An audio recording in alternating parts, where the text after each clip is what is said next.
Guys, welcome back to our channel. As you know, this is a couples channel, but my husband kind of jumps in and jumps out of the videos whenever. 4 months because I had a child.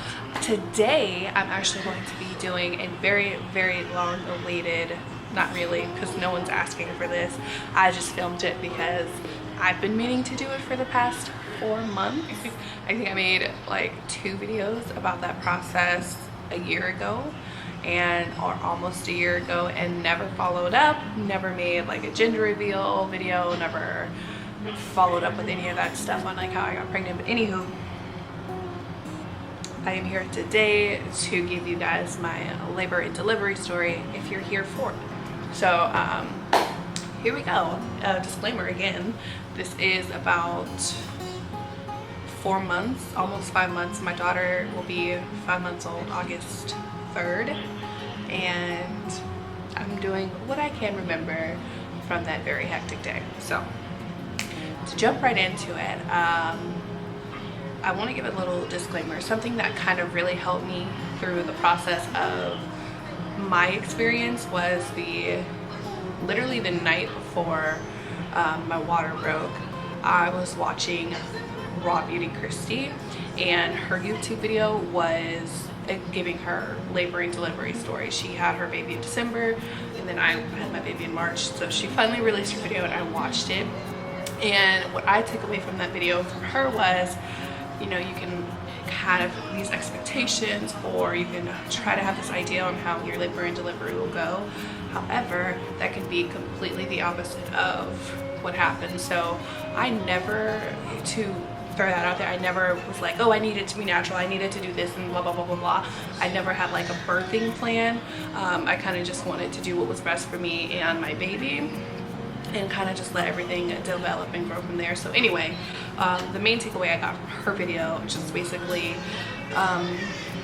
let it happen. Don't be upset on what is happening when it's happening.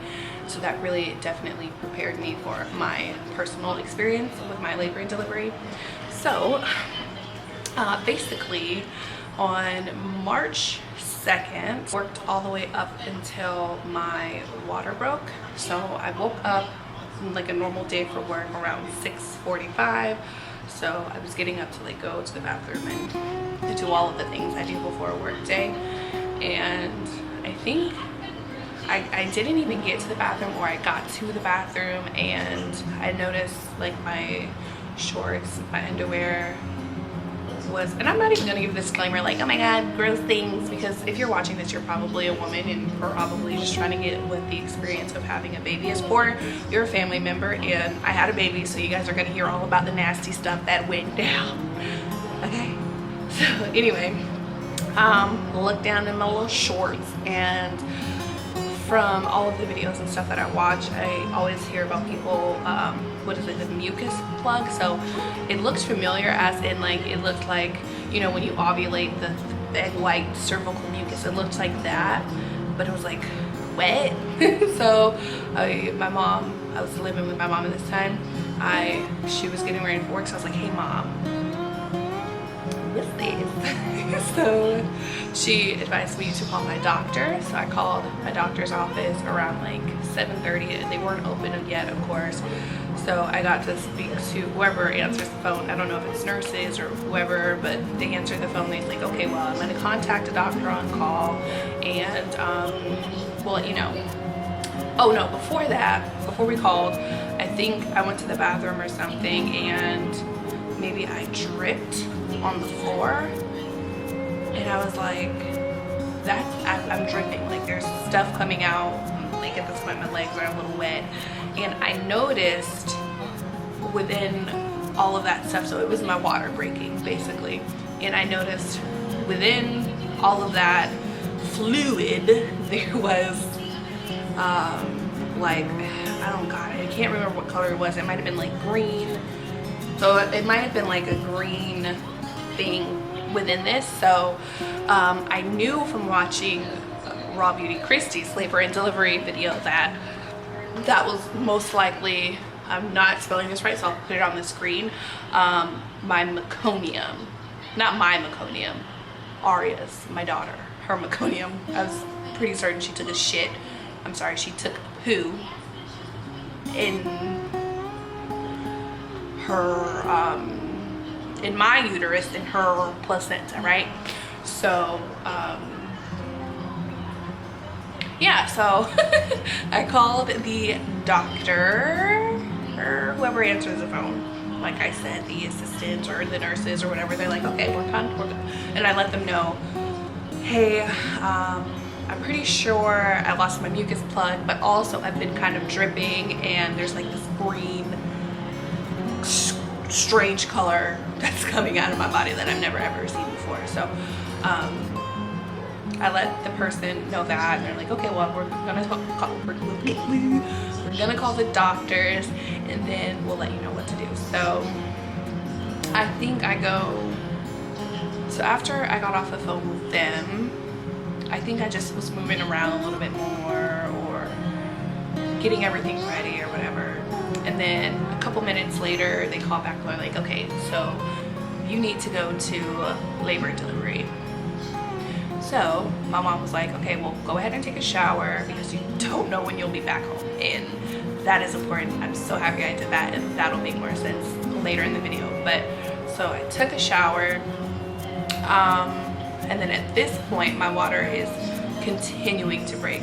By the way, while I was waiting for them to call back, I had like a bouncy ball, and I was bouncing on that. When I got up from bouncing on that a little bit, my water just broke even more. I took a shower, still just water gushing out. Not necessarily gushing out, but it was trickling out quite a bit.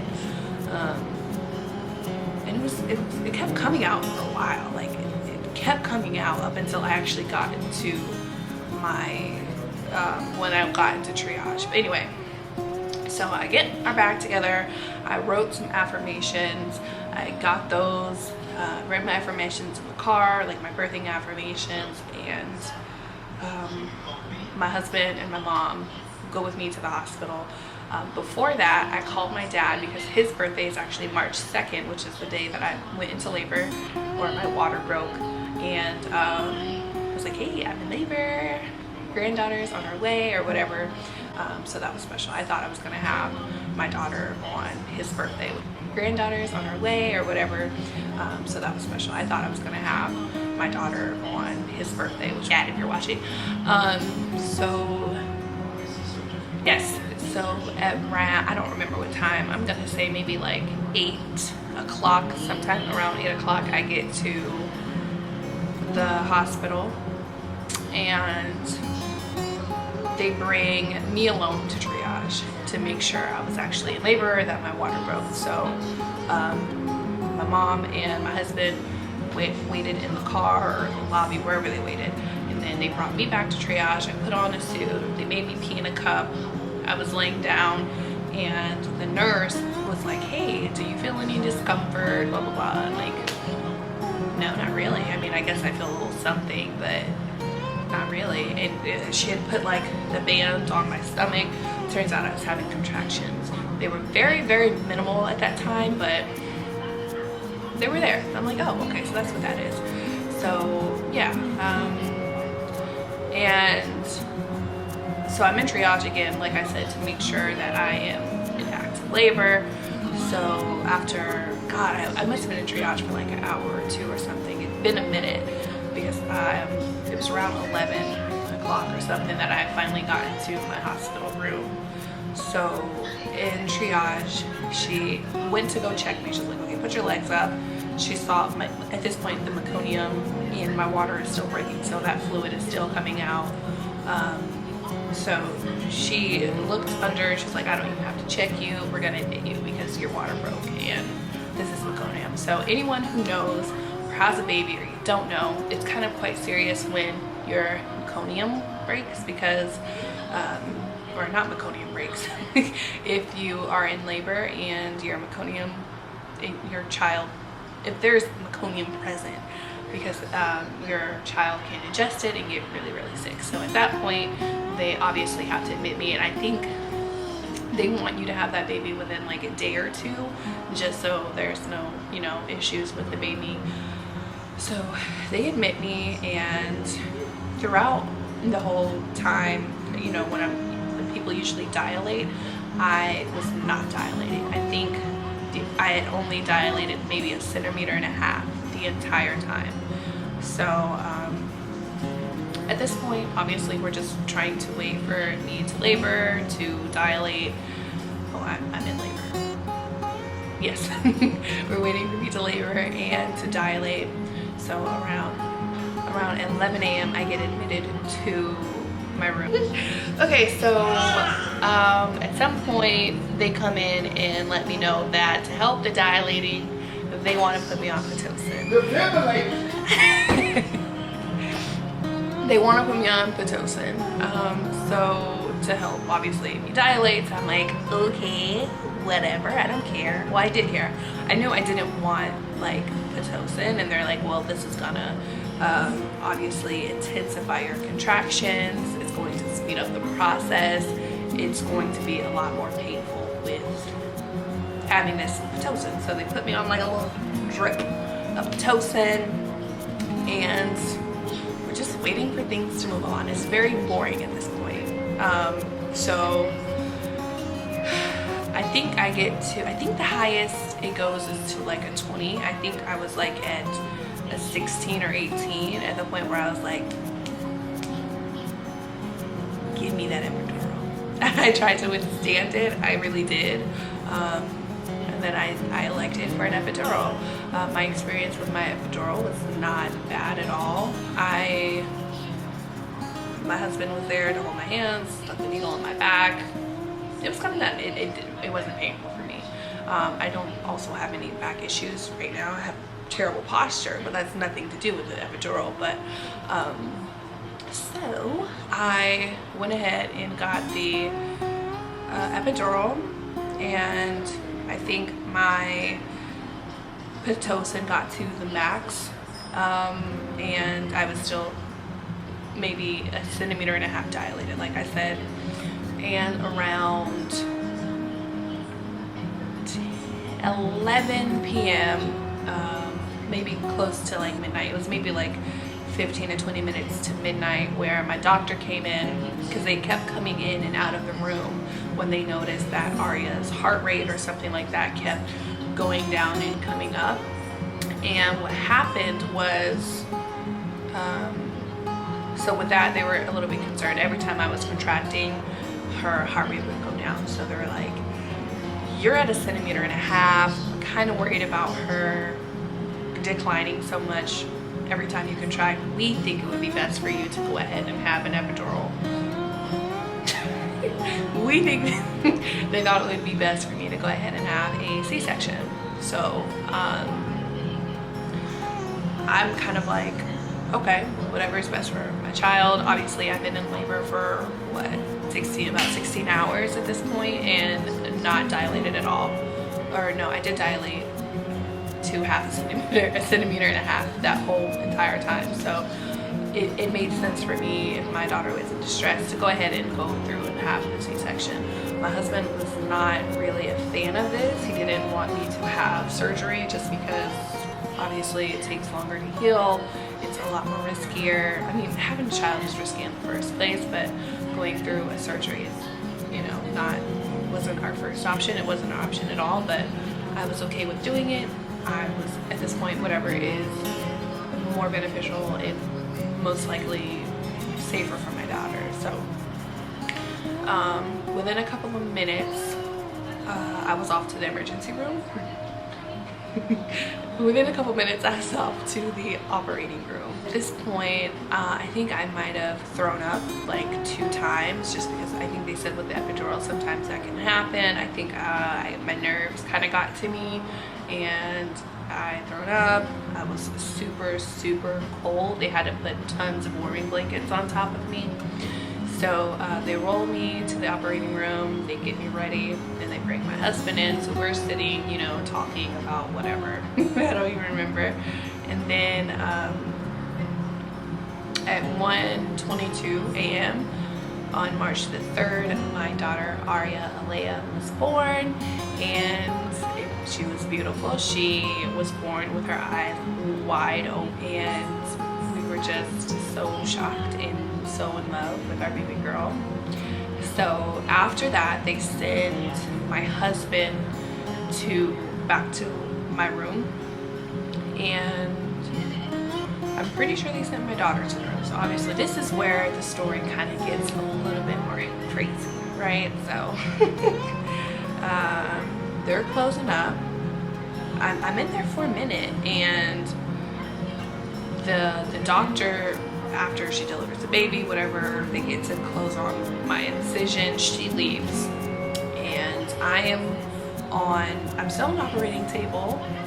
They're still kind of frantic, not frantic, they're pretty calm, but I noticed that I was in there for a minute, so I'm like, what's going on? And so the doctor came back in, and I guess what happened, well, I know what happened. Whoever was, you know, getting me ready to go back to my room, which wasn't the doctor, like she had closed her incision, left, and she thought she was done with me. So they call her back because I'm hemorrhaging at this point. And she comes back in, they start pumping on my vagina, trying to get it to contract to stop the bleeding. She puts little pills in my butt to do something, I really don't know, to stop the bleeding, and I just would not stop bleeding. I would not stop. All I can remember really is being in pain. They wanted to start the Pitocin again to try to get my uterus to contract, but they had already taken out my epidural, and I was just in so much pain. I was so tired that I didn't want the Pitocin, so they had to figure out other options. So they're still trying to get me to stop bleeding so much, and my doctor comes over to me and she's like, so this is the situation. You're hemorrhaging, you've lost quite a bit of blood. Worst comes to worst, if we can't stop this, we're going to have to remove your uterus. She told me that she might have to remove my uterus. I had just had my first child. I am 25 years old. That is not an option, to remove my uterus. So yeah, that was crazy. You guys, I was such in this, I don't even know how I felt. I still really can't even explain how I felt at that time. All I knew was this lady's not taking my uterus out. That's out of the question. You figure it out. So I told her, no, y'all have to kind of figure something else out, because you can't remove my uterus. And she said to me, before I declined, when she was explaining the situation, she had said to me, you know, we may have to remove your uterus as a last option. You know, that would mean, you know, no more babies, but you wouldn't have a period. I'm like, girl, I don't have a problem with my period. I don't care about that. Like, stop the bleeding and figure it out. So I had asked her, I was like, can someone, you know, tell my husband what's going on? And she was like, of course, I'll go to the room. So she went in the room. My husband told me that she told him what was going on. Obviously, he was very distraught. He had called my mom, and she was obviously also very distraught. So at this time, everybody was kind of just very worried about me, and obviously just saying prayers to make sure I was okay. So meanwhile, back in the operating room, they so a little bit before that, they took me from the operating table to the bed that was supposed to take me back to my room, back to the operating table, to try to get my body from just seeping out blood. So none of those options that usually work for people to stop hemorrhaging worked for me. So my doctor, who ended up delivering, who I also never saw during any of like my prenatal visits, so she called one of her colleagues, a doctor that I have seen during my prenatal visits, and between the two of them or whomever, I don't really know, they decided to send me into, this is maybe not be, this is probably not right, but the internal radiology. So they had conducted a plan to send me to internal radiology to see where this blood was coming from, because they couldn't stop it. I was hemorrhaging. So at this time, I'm still in a lot of pain. I'm still very cold, but I'm also so thirsty because I lost so much blood. I think after it all, my doctor said I lost 2.5 liters of blood. And so they had conducted a plan that I was going to go to internal radiology. They were going to figure out where this bleed was coming from and fix it there. So they took me out of the room. They put this balloon device in there. I'll try to research a little bit more about what it's called, put it somewhere on the screen if I can, to explain what it was. But it was basically a balloon that went into my uterus, and it was supposed to be like a quick little solution to slow down the blood from coming out, or to completely stop it from protruding from my vagina. So in between that time, they hooked me up to a whole bunch of stuff. I have a bag of blood, a balloon in my uterus, and a catheter put in me, because maybe the catheter was put in when I was having my, what's it called? My epidural, who knows. So I'm finally able to go back to my room. Did I go back to the room? So from the operating room, after they put the balloon in my uterus to stop the bleed, I went into back into my hospital room. I went back into my hospital room for about 10 minutes from what my husband said. My husband says there I met my child. I remember telling everyone in that room that I could not hold my child. I was far too weak. I was so afraid of dropping her. I couldn't raise my arms. I felt so weak. I was also so thirsty. I wanted to drink so bad, but I had to go have another procedure. So of course they would not let me drink water, or I couldn't have the procedure. So they gave me like these little swabs in my mouth to kind of try to hydrate me. Of course I was terribly thirsty. Okay, so my last video cut off. So of course I couldn't have any water because I was going to have another procedure. So to try to satisfy that freaking thirst I had for water, they put these like little swabs in my mouth to try to satisfy my thirst, but it did not. I was so pissed off, and at this point I was being so rude to people the whole time. You know, everyone's like, oh, your daughter is so perfect, she's so beautiful, and I'm like, thank you. But after like 2 hours of being in the operating room, I'm like, God, I wish I could see her. Like, y'all keep telling me she's beautiful. Can you fix my vagina so I can go and see my daughter? Right?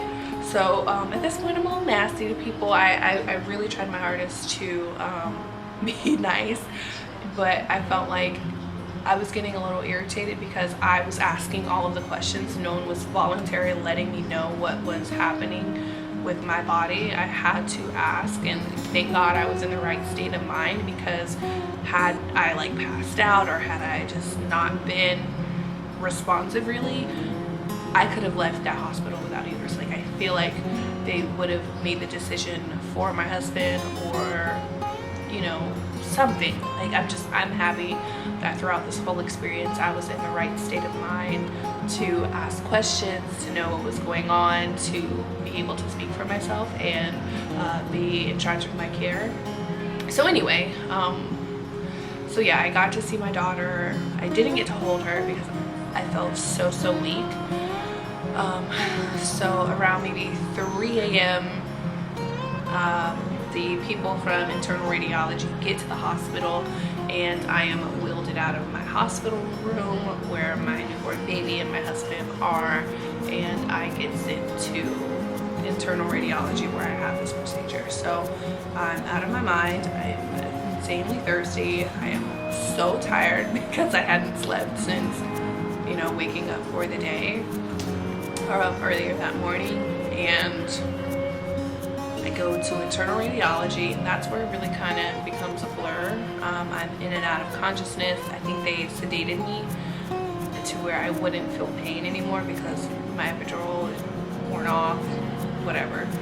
So I barely remember that procedure at all. Like I said, I was in and out of consciousness. They gave me like a little rundown of what was going to happen a couple minutes before the procedure once I'm in internal radiology. So the doctor who delivered Aria was speaking to the internal radiology doctors and the other OB that she had called, you know, just conversing and giving them the rundown. And then she came to me, hey, how are you feeling? I feel like shit, I'm exhausted. And so they're like, okay, well, we're gonna figure out where it's coming from. What they're going to do is put a stent in you, and hopefully that solves all of our problems, right? So I get into internal radiology. Like I said, I'm in and out of consciousness. There's like a screen somewhere in the room, and I'm able to see like them in there doing whatever, like trying to amend whatever cut this is in my uterus. So out of all of that, they go ahead and put a stent somewhere in my vagina where they block off the blood flow. And did I say vagina? They block off the leak in my uterus, wherever it was. I think they said it was on the right side of my body. So I was in there for maybe 3 hours. And then when I was getting ready to leave, once they were finishing up, there was a lady that had to basically rub really hard or massage the area that the procedure was taking place in to stop the bleeding, and that hurt so bad. I remember asking her, like, can you stop or do it a little bit gentler? She's like, no honey, I can't. I have to do it like this so you don't bleed out. So it's like, okay. God, I remember something else happening during that time, but whatever, I can't really remember. So finally around 6 o'clock in the morning, I am sent back to my room. My daughter is sleeping. I finally get to hold her. I finally get to drink water, and maybe I pass out. I go to sleep sometime after that, and all is well, right? So I get into the hospital March 2nd. I didn't get discharged until I think Saturday or Sunday. Okay, you guys, I am actually editing this many moons later, but I wanted to add in because I failed to mention that the reason why Aria's, and I'm whispering because she's currently taking a nap, and she's also 7 months old today, so that just kind of gives you a hint on how slow I am at editing videos and getting them up. Anyway, so yeah, so the reason why her heart rate was like dropping was actually because the umbilical cord was wrapped around her neck twice. So it really worked out in the end for her and myself to have the C-section, because if I would have pushed her out with that umbilical cord wrapped twice around her neck, that could have been just as dangerous for her. And yeah, so I definitely do not regret at all my birthing experience. It was a little traumatic on my body and losing all of that blood, but in the end, I think I delivered the best way for my daughter to come out healthy and thriving. And today she's so beautiful and she is so crazy, she's so active, and she is just so smart, and I love her to pieces. But yeah, I wanted to go ahead and add this part in because I felt like it was the major detail that I freaking left out, so yes. The healing process has been a lot easier than the delivery process. The doctors, everyone was just really astounded with how well I coped, how well I was doing. And they kept me in the hospital, obviously, to make sure I was doing well, because they were just so amazed that I was like, yeah, I'm fine. I just want to get out and enjoy my daughter.